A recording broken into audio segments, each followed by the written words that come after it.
pour votre intervention. Florence Demange-Dragon, vous êtes vous responsable achat, traitement et recherche et développement de l'éco-organisme Valdelia. Éco-organisme qui est agréé par les pouvoirs publics français pour organiser, financer la fin de vie des meubles professionnels. Question, en quoi l'éco-conception participe-t-elle au développement de la filière Valdelia? Merci beaucoup pour vos précisions. Oui, bonjour à tous. Donc on va faire un petit point sur la partie éco-conception et en quoi, quel rôle ça a chez Valdelia pour nos metteurs sur le marché et les clients de nos metteurs sur le marché. Donc effectivement, la partie éco-conception, tout le monde en parle, ça fait partie de l'ère du temps. Pourtant, peu de gens s'arrêtent vraiment sur ce terme et le comprennent. J'en veux pour preuve les différentes définitions que nous trouvons sur l'éco-conception et ce que ça apporte pour les entreprises. Donc l'éco-conception, dans notre vision des choses, c'est bien de voir tous les impacts des produits ou des services sur le cycle de vie, de la conception du produit à son utilisation, son usage et sa fin d'usage et sa fin de vie. Donc les metteurs sur le marché, nos adhérents, nos clients, les clients de l'éco-organisme ont travaillé depuis très longtemps sur l'éco-conception, bien avant que l'État ou la réglementation ne le demande. L'impact de l'environnement sur l'environnement des produits et des services est aussi très important pour les clients. Du coup, les metteurs sur le marché réfléchissent bien en amont à ces projets-là.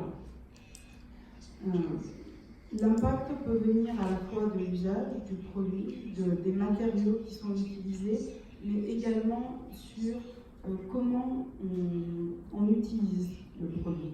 On a un vrai accompagnement chez Valdelia sur l'utilisation, sur la transformation de l'économie, sur l'économie de la fonctionnalité. C'est-à-dire que la fin d'usage n'est pas forcément la fin de vie du produit, n'est pas forcément la fin de vie des matières. On a bien des programmes pour utiliser la matière avant qu'elle ne devienne un déchet. L'intérêt vraiment de Valdelia et des financements que nous apportons et de l'aide que nous apportons, c'est un accompagnement de nos adhérents ou des clients de nos adhérents à utiliser au mieux la matière, l'objet, le produit et éviter que ça devienne un déchet. Le rôle de Valdelia, c'est certes de collecter, de traiter du déchet, mais c'est aussi d'éviter que les produits ne deviennent des déchets. On est bien là pour accompagner les metteurs sur le marché dans ce changement de philosophie. Le produit ne deviendra un déchet que vraiment en ultime usage.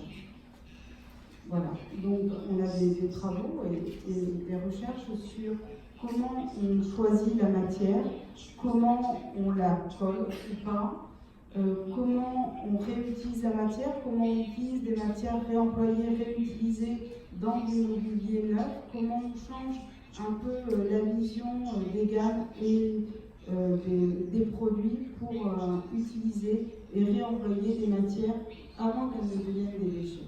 C'est vraiment tout un travail sur le cycling et l'accompagnement à ce changement de politique et ce changement d'orientation globale et l'économie de la fonctionnalité également. Merci beaucoup, Madame, pour votre intervention. Je retiens la phrase principale, si j'ai bien compris, et corrigez-moi si ma reformulation n'est pas bonne.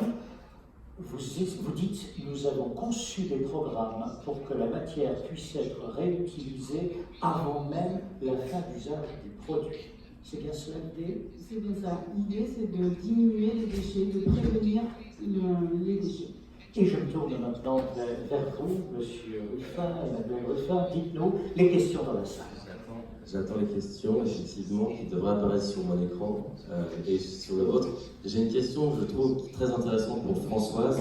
Je vais me permettre de vous la poser, Françoise. How can we effectively compare the